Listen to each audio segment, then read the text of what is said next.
submit they have to publish at least 2 papers in the UGC care listed journals, peer reviewed journals, Scopus indexes journals, Web of Science journals, like that, highly impact factor journals.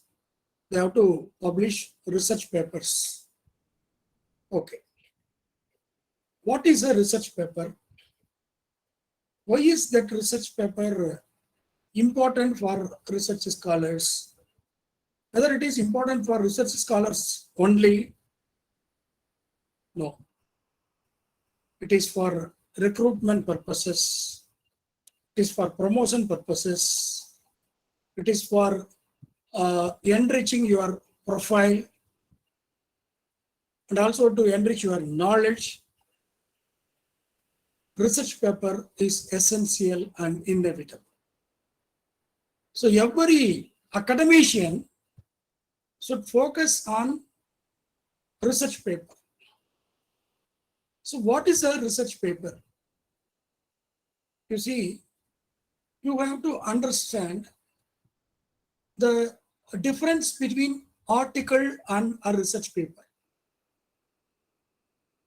But most probably, many academicians, they use these 2 phrases interchangeably. Article is different and research paper is different. In the article, there is no need for any research. It may be theoretical, conceptual, review-based paper, like that. But also article may be published in journal or sometimes in magazine also. That is also called article. But unfortunately, we are interchangeably using article for research paper for article, like that we are using. So article is just a write-up. There is no need for research. It may or may not have research-based contents. Whereas in the case of research paper, there must be a research conducted by the author. Review paper, write-up, theoretical or conceptual paper, they are called article. They cannot be regarded as research paper. Sometimes we can say review paper or conceptual paper, theoretical paper, like that we can call. But as far as the research paper is concerned, there must be some research. What is the difference between research paper and a research conducted for Aimful or PhD? In the case of Aimful or PhD, we conduct large size research. But as far as the research paper is concerned, the research is of smaller size when comparing with the size of research conducted for Aimful degree or PhD program. So it is just like a miniature of a thesis or dissertation. So mini size, even though it is small in size, we have to include all the essential components of research project, dissertation or thesis. So this is what research paper. So how to proceed, or what are the parts of research paper? Generally, a research paper contains these parts: title, of course, it is essential for every research article, paper, thesis, dissertation, or project. So title. Then abstract. Abstract is like a synopsis of the whole paper. What is included in the total paper? That is given in a nutshell form. It is not just like that as an introduction. It is not like that. So all the parts of the paper should be given as a concise form in the abstract. Then introduction, literature review, methods, results and discussion, acknowledgement, references. So these are the essential parts of a research paper. Normally we call a pattern IMRAD, IMRAD. For research paper, we follow IMRAD. I stands for introduction, M stands for methods, RAD stands for results and discussion. So introduction must, methods must, results must, discussion must. So these are very, very essential parts. Let us see one by one. What is an abstract? An abstract is the concise form of all the sections of your research paper. Normally it is written within 100 words at the maximum. But some journals allow you to provide abstract within 150 words, 200 words, or 250 words. Normally 100 words are enough. It should include all the sections of the paper. As I told you, IMRAD, introduction, methods, results, and discussion. So an abstract explains what the paper is all about. What you have given in your paper is written in a nutshell or concise form. That is called abstract. So whoever reads your abstract should understand what you want to say about your topic. What is your work? What are your findings? What are your observations? What suggestions you have offered? And what is your conclusion? So everything should be included in the abstract. Along with the abstract, you should provide certain keywords. Somebody have some doubt. Sir, what do you mean by keywords? How many keywords must be included? Generally, 3 to 5 keywords are enough. Not more than that. 3 keywords enough. And some journals say you should not take the words from your title. The title says everything. For writing the keywords, you don't include any word from title. Like that, some journals give instructions. So better The keywords may be relating to the core item, that is, based on the objective, you can give keywords.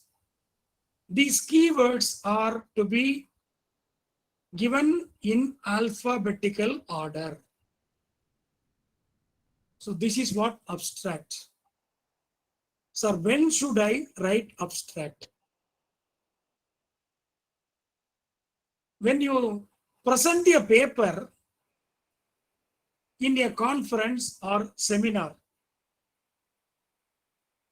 they will ask you to submit abstract first. After acceptance of abstract, you are supposed to submit the full paper, isn't it? So, when you present a paper in a national or international level, seminar or conference, you have to write the abstract first. So it is like a proposal. In that case, it is like a proposal. So when you submit an abstract for a conference presentation, understand it is to be written before the completion of your paper, even before starting your paper. What you have decided or what you have planned to include in your paper, that may be given in abstract of a conference paper. Whereas, if you prepare an abstract for a research paper that is to be published in a journal, you know when you have to prepare the abstract? You have to prepare the abstract after completion of your paper. That's why I told you an abstract contains all sections of paper: introduction, methods, results, and discussion. So when can you get the results? When can you get the methods? I mean, a discussion. You can get the results and discussion only after completion of your paper. No. So the abstract for your research paper should be prepared only at the end of or at the completion of your paper. So see the difference between abstract for conference paper and abstract for research paper for publication. In the case of abstract for conference paper, it is prepared well in advance.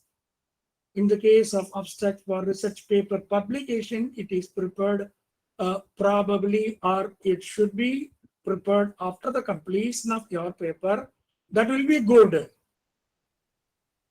And moreover, if you follow that practice, you will be wondering that you need not face any difficulty in preparing an abstract for a research paper publication.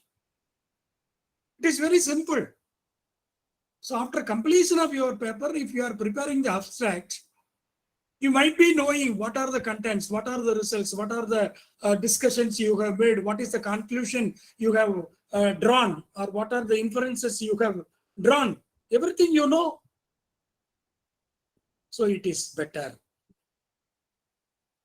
In the corporate law language, if I can say, abstract for conference paper is like agenda, whereas abstract for publication of research paper is like minutes. So minutes is prepared after the meeting. Agenda is prepared before the meeting. Like that, conference paper abstract is prepared like agenda, and abstract of research paper to be published is prepared like minutes. This is about abstract. The word limits should be borne in mind. It should be kept in mind. How many words are to be included? See, the abstract should attract. The abstract should attract the reader. Whoever reads your abstract must be attracted to your paper. By simply reading your abstract, the readers should know what you have presented in your paper. So that much importance is to be given to abstract. So in the case of abstract, keep in mind the word limit. So within these limits, you have to include all the contents of or all the sections of your paper. So introduction, 1 or 2 sentences, understand? 1 or 2 sentences. That's all. That should explain what is your paper about. So that introduction. Methods part also should be included. Within 1 or 2 sentences. Results, 1 or 2 sentences. Discussion, 1 or 2 sentences. So at the maximum, 10 sentences. Maybe it's just a rough draft, rough idea for you. Depending upon your paper, you can increase or decrease. So 10 to 15 sentences, not 10 to 15 lines, understand? Line is different from sentence. So maximum 10 sentences are enough. 10 sentences may be extended up to 12 or 15 lines. See. So 10 sentences enough. Each sentence may contain 10 to 12 words. Please avoid lengthy sentences. The sentence is also to be precise and concise. Whoever reads your abstract must be attracted or must be inspired to read the entire paper.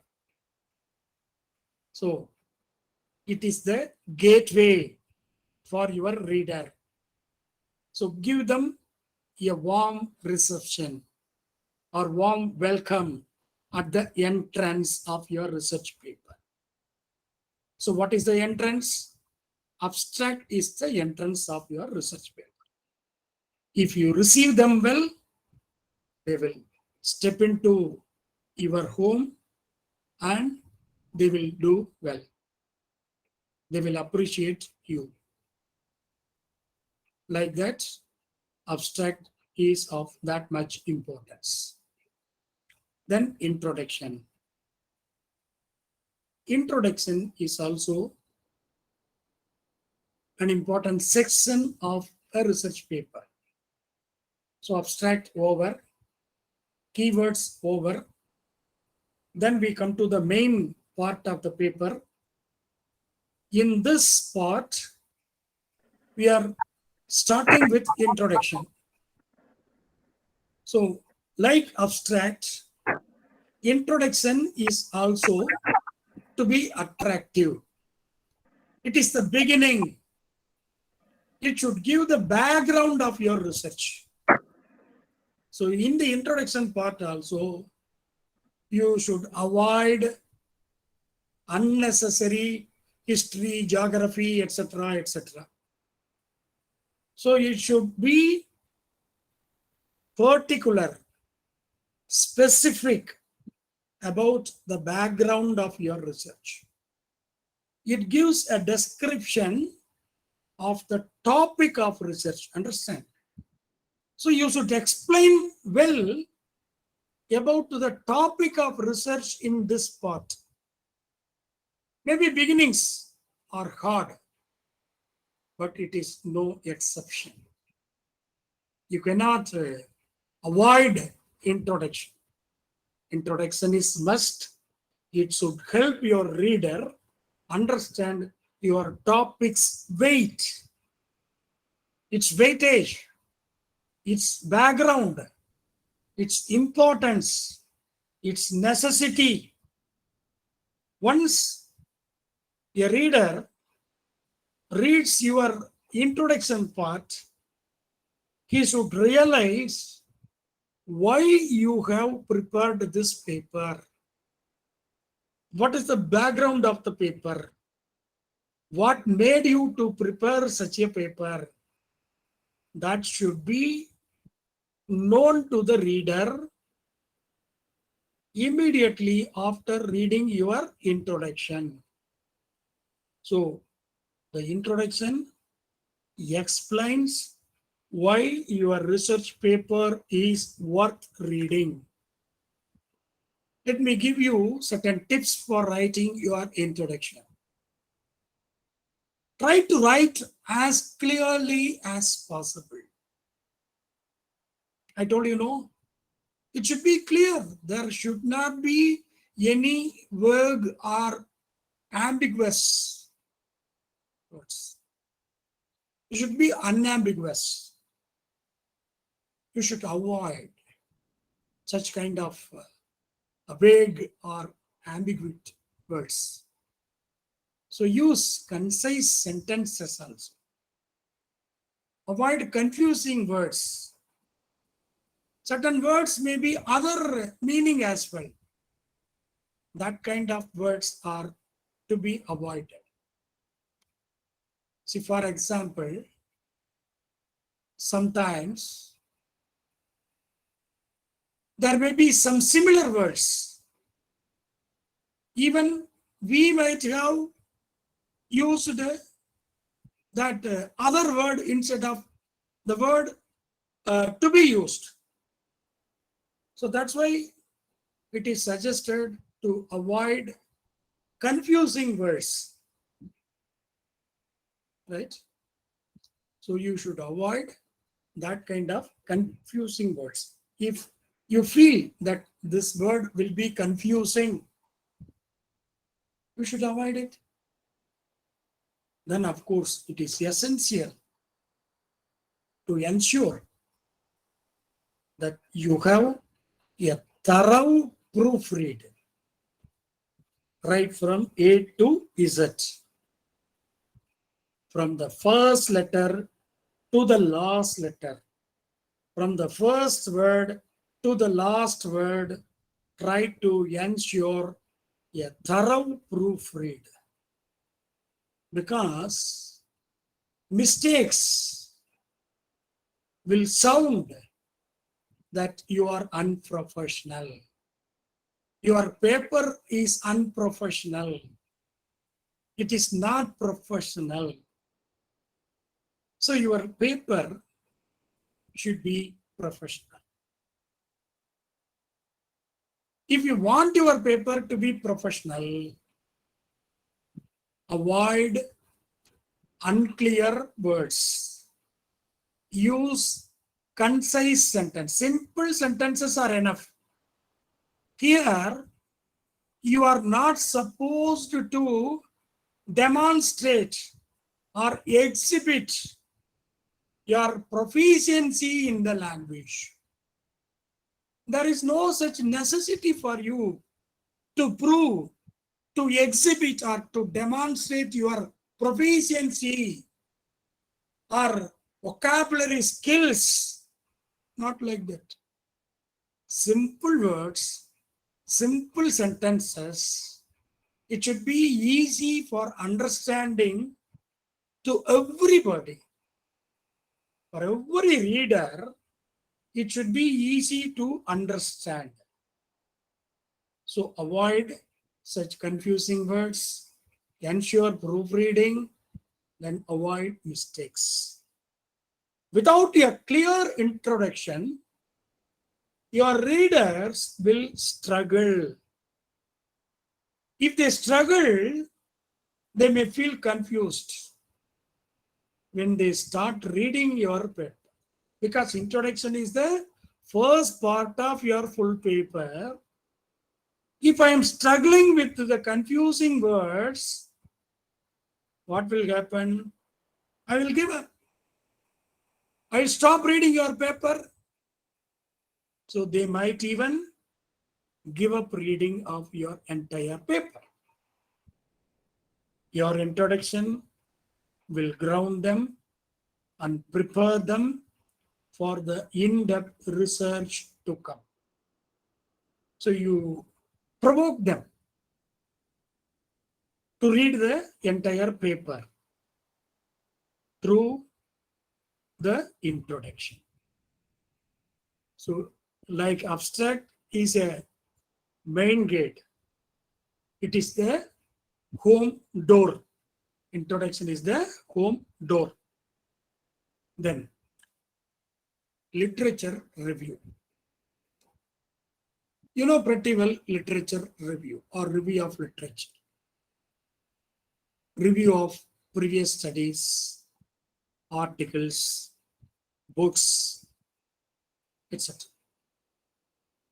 Why it is done? In order to have an in-depth understanding about the concept.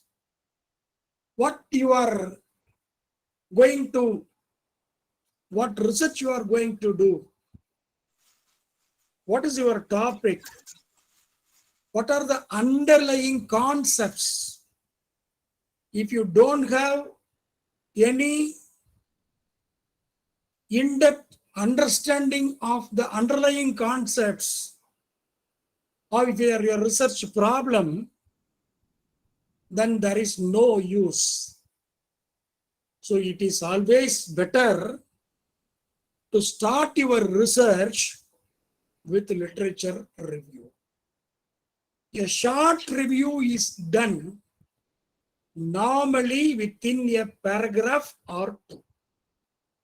Here also you have to understand, you have to read the entire paper, entire article, or even entire thesis. It should be concised and presented within a single paragraph, not exceeding 8 to 10 lines, not 8 to 10 sentences. It is better to give your or present your literature, review of literature within a single paragraph, or maybe extended to 2 paragraphs sometimes if necessary. Writing review of literature running up to several pages. A single review of literature is running up to several pages. I have seen in several theses. Oh my God, it is a blunder. My dear friends, please avoid do like that. It can either be included in the introduction part itself, or it may be given under a separate title. If suppose you have only a few review of literature, let it be included in the introduction part itself. There is no need for provide a separate section or separate title for review of literature. The literature normally concludes by identification of missing links in the research. So some extension that is possible is identified. So surveying and critically reading the existing literature is must. You have to read the literature critically. You have to survey the existing literature. go through the entire literature. Not just like that, the abstract is read, or introduction is read, or findings or conclusion part is read, and you have prepared your review of literature. It is not at all good and not at all correct. Go through the entire paper and summarize and actually pin it down. The gist of your review in an organized manner. So conceptual literature relating to your topic, that should be present. For a research paper, 5 to 8 or sometimes 10 literature is enough, not more than that. Because for the paper also you have word limit. So if you are giving more stress or emphasis for the literature, it will be prolonged. Your paper length will be prolonged. So avoid doing like that. Just 5 to 8 enough. If you feel that it is necessary, then you can give at the maximum of 10 literature. That is enough. Then come to objective. What is objective? Objective is normally your products. A product or process that is being proposed by the researcher. So you should pinpoint the major focus of your paper. Make sure to clearly describe what you aim to achieve through your research. It should be limited. Objective should also be limited. See here, certain tips for writing your objective. It should be concise. Okay. Again, try to remove unnecessary words. Your objective should be as easy to understand as possible.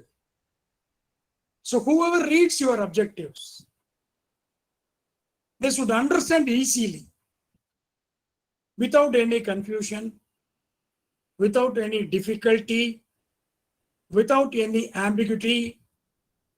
They should understand easily.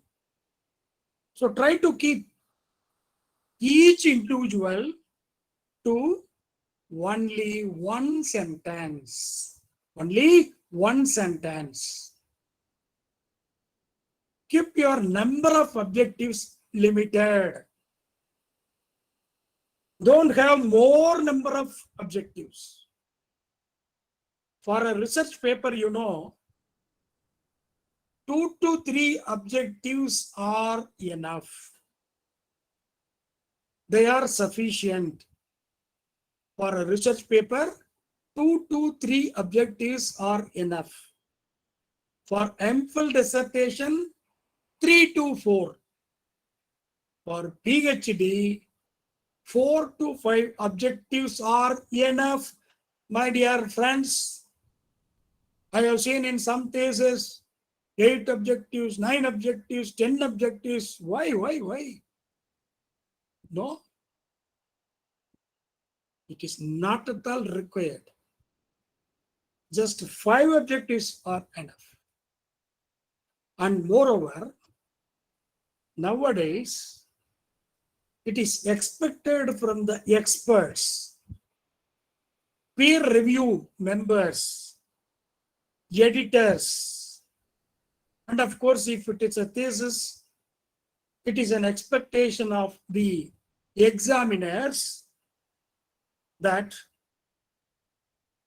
the objectives must be specific about your analysis. not for theoretical part. Number one. And number two, normally the last objective what we are framing is to offer suggestions, like that we are framing the last objective.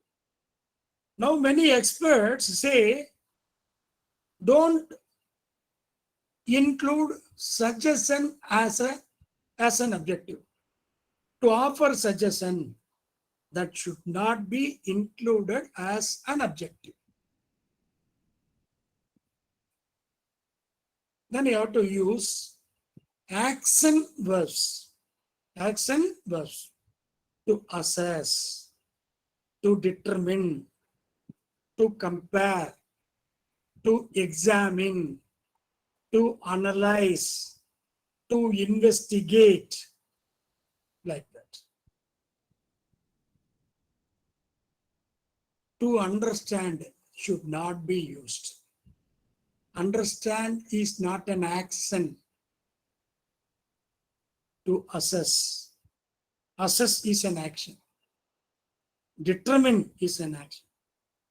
To understand the profile of the study area, no, it should not be included as an objective, as suggested by many experts. And moreover,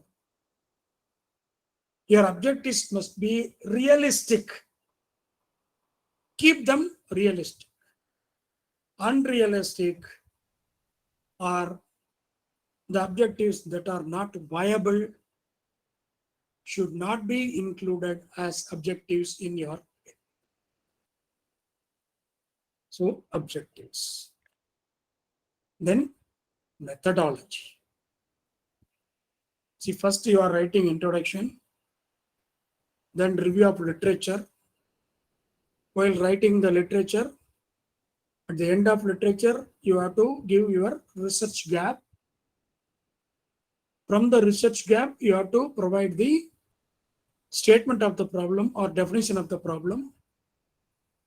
Then we start objectives.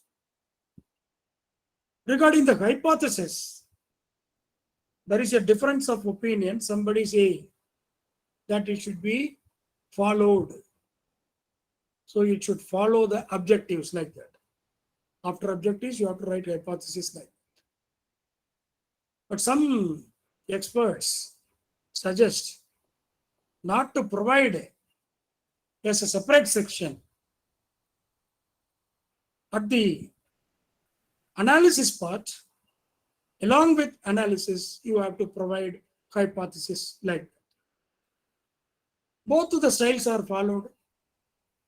There is no problem in it. If you want to provide as a separate section after the objectives, you can provide. Or otherwise, in the analysis part, along with the analysis, you can provide the hypothesis. Now come to methodology. This is the heart. As introduction is the head, this is the heart. Methodology. It describes what method you have followed or executed for carrying out your research. It should explain what you have done and how you have done. So it explains what you did and how you did. Here, it should include the type of research, whether it is a descriptive research or analytical research, like what we have discussed yesterday, no? Whether it is a pure research or applied research, quantitative research or qualitative research, whether simply a descriptive or analytical, like that we have to mention. Then how you have collected your data. So data, while talking about the data source and data collection. Regarding the data source, there are two sources, primary sources and secondary sources. So from which source you have collected data for your study? That is one thing. And another thing, how you have collected the data. Whether interview schedule is used, or structured questionnaire is used, or by observation you have collected, or if it is a secondary data, from which source you have collected the secondary data. Like that you have to include in the methodology part. Then tools or materials. Normally in scientific papers, they call it as methods and materials. Methods and materials. But as far as the social science researchers are concerned, we are using the term tools. So what are the tools you have used in the research for analysis of the data? So that is called tools. And you should provide your rationale for choosing these methods. Why you have chosen this particular tool or particular method, you have to provide. So sampling method, sample size, data source, data collection, tools used for analysis are generally forming part of the methodology. Then comes results and observations. Normally we call it as findings. In the results part, we are just presenting the result. No comparison is made, no comment is made on the results.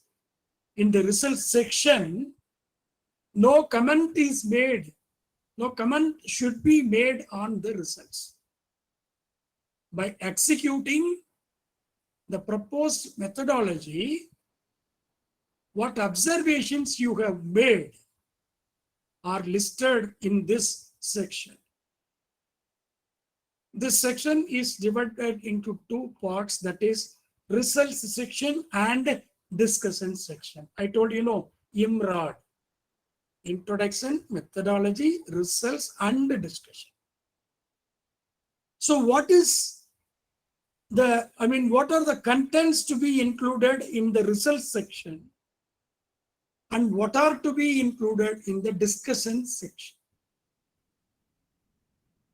In the results section, order of presenting results is arbitrary.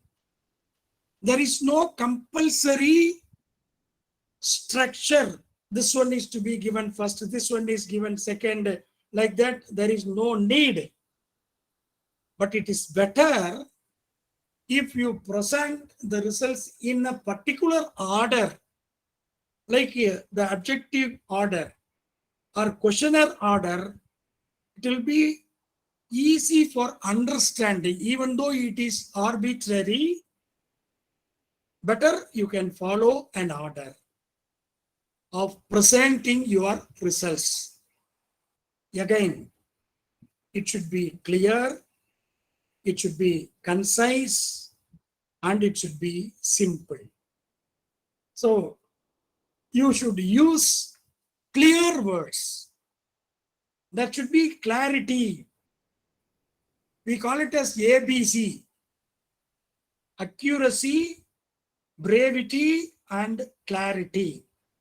Accuracy, brevity, and clarity. So clearness. Then it should be concise. Again and again, the same instruction, the same hint or tip is given. You should never try try to prolong your sentence for more than 10 or 12 words, 2 to 3 lines. It is extended up to a paragraph even. Here you are supposed to demonstrate your ability to observe the findings of the study, not to demonstrate your English skills or proficiency. And moreover, it will be boredom if you extend your sentence for a length of one paragraph or 5 or 6 lines, one sentence, one single sentence. If prolonged for 5 or 6 lines, just imagine if somebody has asked you to read, you will get bored. You will feel irritated. So if it is so for you, then why it not be for others? So there should be empathy. From others' point of view also, you have to think. That is why it is repeatedly asked to use concise sentences, concise words, clear words, simple sentences. So don't comment on results here. The comment on results is made in the discussion part, not in the results section. Then text should highlight the importance or meaning of the figures and tables. See, the results may be presented either in tables or in figures. Figures may be of different types: graphs, bar chart, horizontal bar chart, vertical bar chart, pie chart, line chart, box plus chart, like that. Different types. For every type of chart, you have to understand where this type of chart is to be provided. So text should be highlighted simply by describing the figures in the table, that is numbers in the table, in words is not results. You have to give the meaning of the figures and the tables, not repeat the data contained within them. So tables and graphs are to be clearly labeled and appropriately scaled. Don't extend a table for more than a page. It should be the table as well as the graphs should also be clear, should also be concise, and it should necessarily be labeled and appropriately scaled. For example, figures in the table are percentages, then you have to mention. If the figures in the table are given in rupees, you have to mention. If figures in the tables are given in rupees of million, million dollars, or rupees in lakhs, rupees in crores, percentage, whatever is, it should be mentioned. Then at the end of the table, you have to mention the source from which you have prepared this table. Source, primary data. Source, compiled from primary data. Source, computed from primary data. Source, annual reports of so-and-so company. Source, government website or official website. Whatever source you have used, it should be reported at the bottom or at the foot of the table. Results of statistical analysis are to be presented here. This is what the contents of results section. Then come to the discussion part. Don't repeat the results. Whatever you have provided in the results should never be repeated. Here, you have to emphasize what is new, what is different from others, what is important of your results. See, it's your paper, your topic. I told you, objectives is your product. If it is your product, the analysis is your analysis. So you should know in what way your results are different from the others. It need not be the same of others. Sometimes it may be similar to others, same of others, or different from others. While providing the results, we are not making any comments. But in the discussion section, you have to comment on results. You have to emphasize what is new, what is different, or what is important about your results. If your results agree with any previous work, fine, good.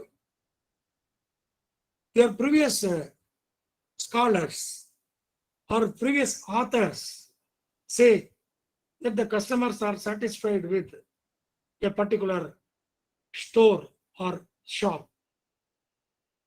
Your results on the particular shop, but in a different period, also say that they are satisfied. So your results agree with previous work. It's okay.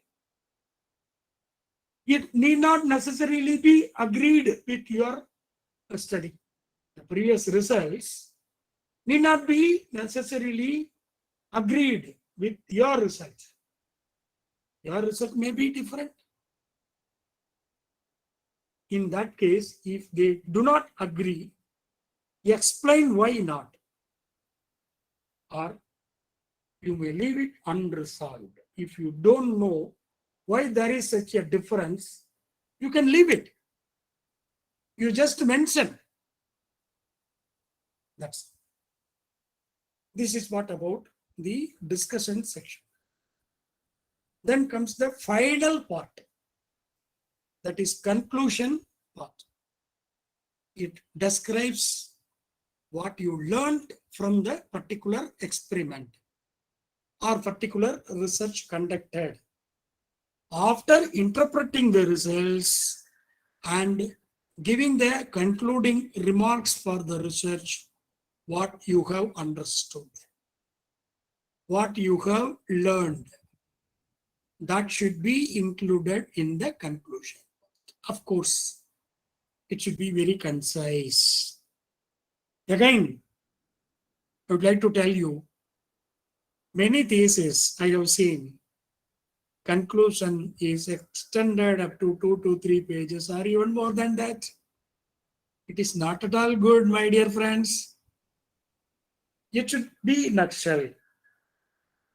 Like the introduction, it is the bottom of your body. So it should be very simple. Better let it be within one paragraph. So beware of inappropriate conclusions.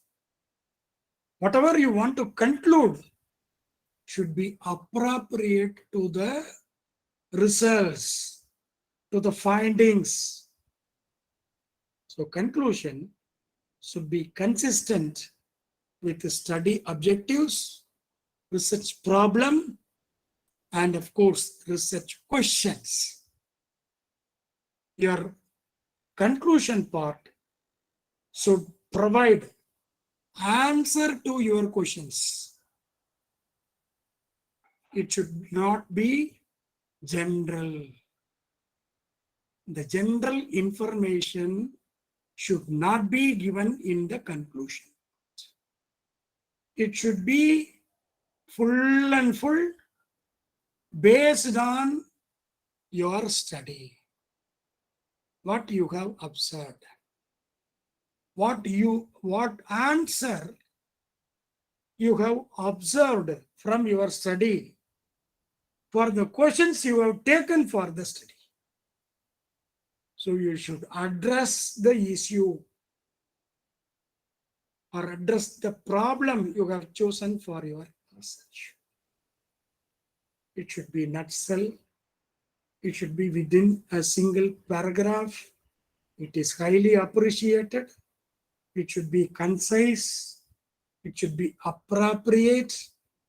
It should be consistent with your study objective and research questions. So there should be concrete and complete answer to your question. That is what expected in this part. That's all. Then the next part is references.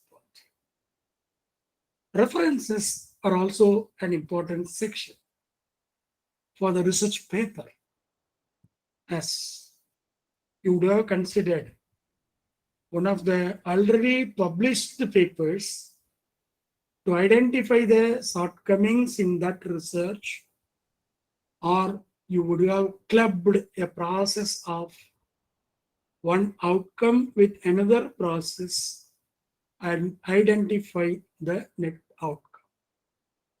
So it is important to quote the research articles in your paper wherever necessary. What articles, what papers, what thesis you have gone through for preparing your paper should be included in the references part. So of course, this is the ultimate final part of your research paper. For publishing your paper in refereed journals, you should select the right journal. See, there are certain thematic journals. Some journals are multidisciplinary journals, interdisciplinary journals, but many journals are thematic journals. Moreover, if you want to have high impact factor, more indexing, more abstracting, like Scopus or Web of Science, cross-reference, Google Scholar, Copernicus, Indian Copernicus, Academia, ResearchGate, several sources are there. If you want to get your paper published in such a journal, selection of journal itself is an important part. So which journal is relevant for publication of your paper? You have to verify. Then there may be some open access journal or there may be paid journal. If it is open access journal, they may be collecting certain publication charge or processing fee like that. See, somebody will be saying, free journal is the valuable journal. It is not like that. If it is peer reviewed and genuine, understand, ensure that it is not a fake or predatory, or sometimes nowadays more journals are fake journals, more are predatory journals, more journals are cloned journals. So ensure that it is not a cloned or fake or predatory, and submit your paper. Before submitting your paper, please check the plagiarism, because nowadays plagiarism is an important part. It's a serious matter. So ensure the plagiarism. Check the plagiarism, that that similarity is less than 10 to 20% according to the journal specification. You have to contain your paper within the permitted level of similarity. So that is another matter to be kept in your mind. Then follow the author instructions given in the journal website. So what are the instructions given for authors or guidelines given for the authors? See, text font should be this font, title this font, this size, body this size font, this style of font. Like that, certain specifications are given. Some journals ask you to provide in a single column. Some journals ask you to follow 2-column format. Some journals provide you paper template. If it is given, you have to put your paper in that template. You have to follow. Then, of course, word limits are to be taken into consideration. For abstracts, how many words are given as maximum number of words? For full paper, what is the maximum number of words? Based on that, you have to prepare. So you should never copy and paste. Don't bother about the language first. While drafting the paper, don't bother about the language. You prepare and write of your own. Then you can consult with your colleague who is proficient in English, so that you can check the spelling, check the grammar, check the sentence formation, check only clear words are included, ensure the confusing words are avoided, ensure that the sentences are concise and clear. That's all. Then definitely your paper will be published. So this is what about the art of writing research paper. So IMROD. Introduction, methodology, results and discussion. These are the 4 major parts to be included. This is what expected by the review committee of journals. So I hope you would have understood the art of writing research paper.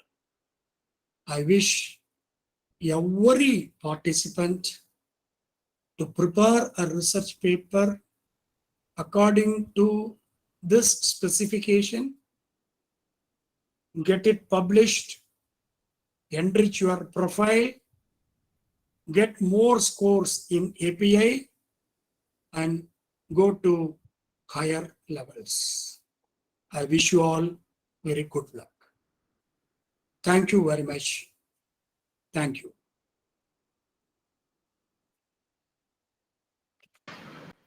Thank you, sir, for your wonderful presentation.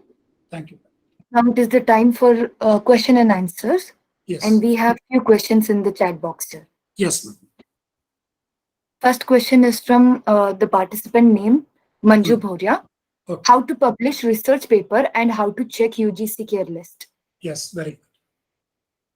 Regarding the UGC care listed journals, earlier UGC recognized certain journals.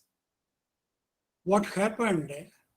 Some predicted journals have also got recommendations from higher authorities of universities and got their journals recognized by UGC. There were thousands and thousands of journals, but they did not follow the publication ethics. So the UGC wanted to restrict those journals. So that approval has been cancelled altogether. The UGC has constituted a consortium that is called CARE. That consortium has specified that these journals are better. These journals are genuine. These journals may be included in the CARE list. And of course, when the CARE was constituted, the papers were listed in a different style. Later, there is a modification, and now we have group 1 and group 2. In the group 1, only the journals included in the CARE list are shown. In the group 2, the papers indexed in Scopus, Web of Science, like that. In ABDC, they are included in the group 2. If you want to check whether this particular journal is a CARE listed or not, UGC website is there.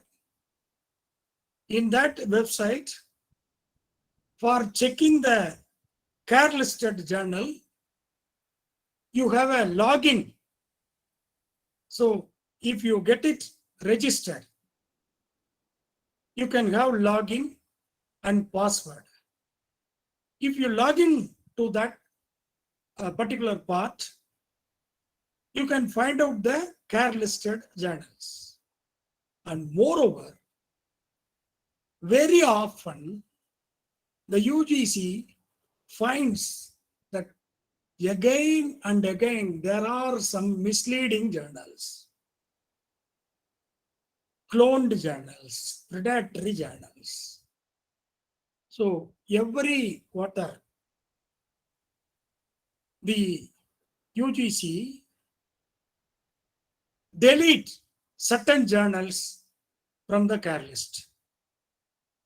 If you check the source, that is whether, in the UGC CARE list or Scopus source or Web of Science source, you can find up to when it is indexed. If it is indexed up to present time, it is okay. Sometimes it is indexed up to 2020 or 21, like that. If it is given, it is not included in the list now. You can understand. And sometimes the cloned journals, they develop their own websites. They pretend to be the CARE listed journal. So they are doing some illegal activities. They are showing that they are the original journals.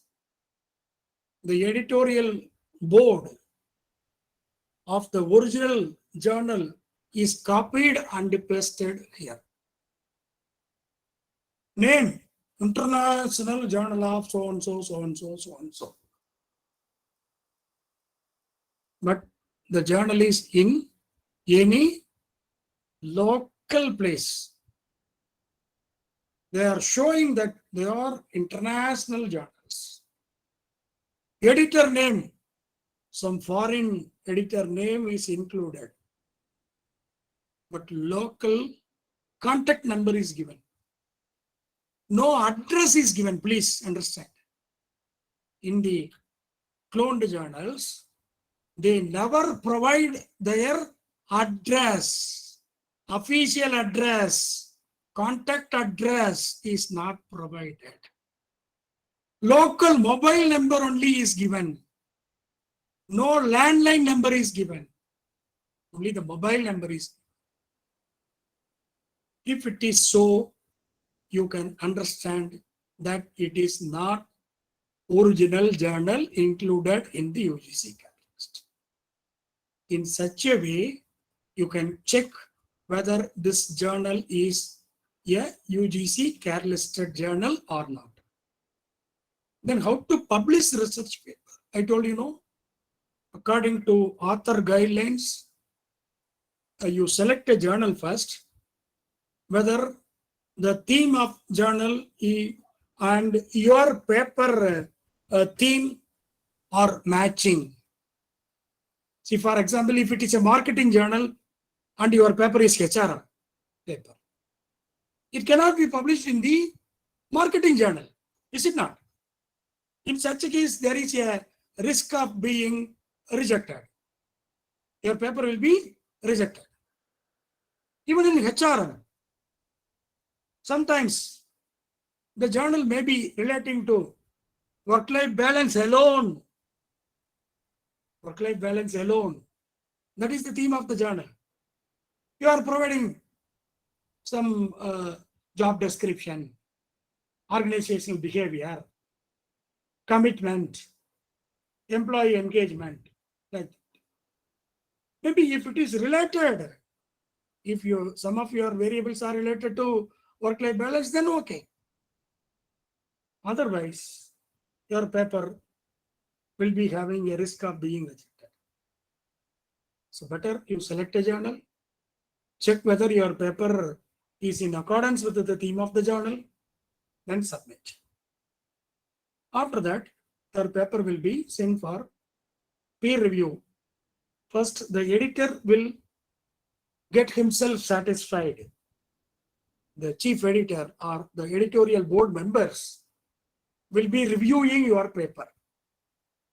If they are satisfied, if they are convinced, then only your paper will be sent for peer review committee. Then the peer review members will be reviewing your paper and they will comment. Understand? The editors will not make any comment on your paper. They will ensure whether this paper is eligible to be sent for peer review or not. They will check the plagiarism, the similarity percentage. If it is below the specified level, then they will send it for a peer review committee. Then they will review the paper. They will only give you comment. Sometimes you may be required to make corrections through editors. The editor will send you the paper. They want to make your paper corrected. Then final acceptance will be given. Later it will be published. That's all. Okay. Yes, sir. We have another question. Yes. Is there a default word limit even for conference papers? Very good. There is no default word limit, is it not? So there is no condition or criteria at all. It is at the discretion of the conference organizers. See, normally abstract up to 250 words and full paper up to 2000 words or 2500 words. It depends upon the conference or seminar organizers. There is no default limit. Okay. Any other? And another question from the same participant, sir, Malvika Okay. Kulkarni. What exactly is APA? Yes, very good. It is American Psychologists Association. APA stands for American Psychologists Association. It specifies the formatting style and referencing style.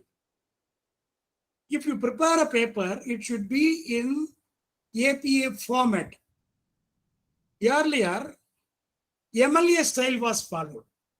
Modern Language Association was followed. Now, many journals want to follow, even many universities want to follow the APA style, APA format. This format also is revised from now and then. So you have to follow the latest edition of APA style, APA format. Now, 8th edition of APA format is followed in many cases. See, for example, we know there may be 1 or 2 authors for a paper.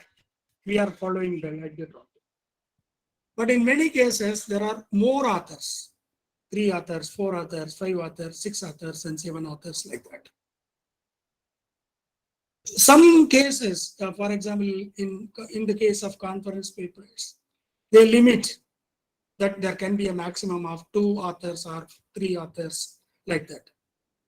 But in the case of journals, many journals do not limit. They do not restrict. So more number of authors may be included. In such a case, how to write the names of authors in the review of literature or in the reference. In the previous versions or previous editions of APA style, if there are maximum of 3 authors, author 1, author 2, and author 3, you can write the names of all the 3 authors.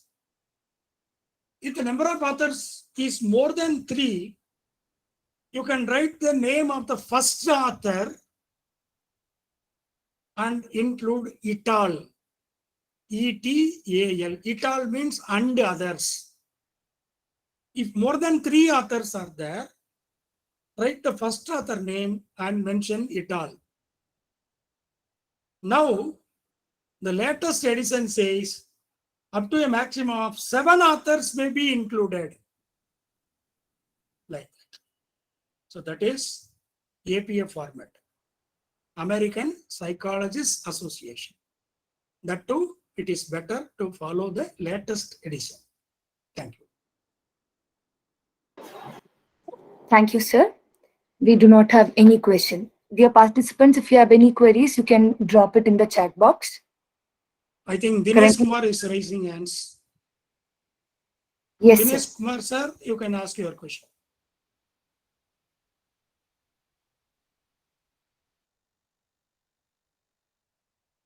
Manjupur, you are satisfied with satisfied with the answer for your question. Malvika, are you satisfied? Yes. Okay. Dinesh Kumar, what's your question?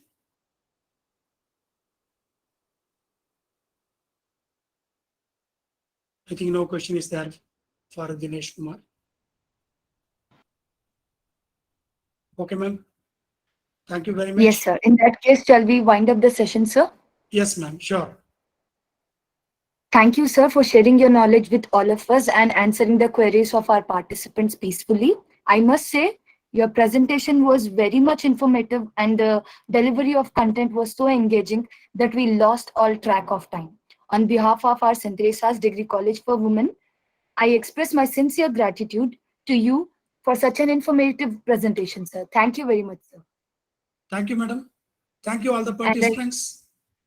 And I also thank all the participants for attending today's session. We will be expecting the same response in our upcoming sessions. Thank you all. Sure, ma'am. Thank you. Good night, all of you. Thank you, Thank sir. you, sir.